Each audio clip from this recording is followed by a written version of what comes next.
Aqui é a Missão Católica da Maquela do Zombo. Obrigado, Dona Miguel. Sim, pai, sim, pai. Ficas bem outro dia. Aqui estou próximo. Já. Cidade Luís é próximo para eu chegar aqui. Sim, também para mim é próximo. Já. Só o joelho neste dia que me estão a doer um bocadinho. Sim, não estou distante. Agora disseram que não tenho grupo coral aqui. É uma missa muito silenciosa. Não tem um grupo coral esse? Foi no Quibocó. Ah, foram no Quibocó.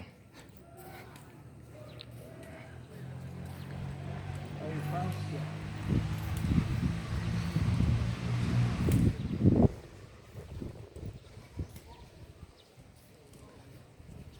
Nossa Missão Católica da Maquela do Zombo. Missão de Santo Antônio da Maquela do Zombo.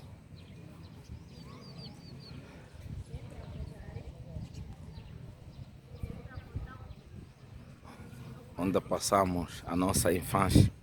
É que esse é o meu pai, o padre Marão Rampanzo. Essa é nossa casa.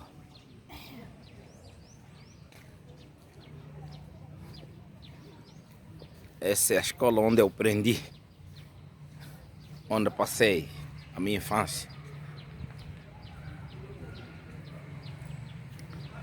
Onde eu passei a minha infância.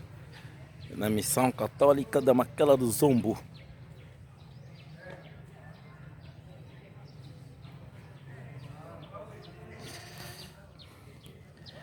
Hoje o Dr. Miguel Quilombo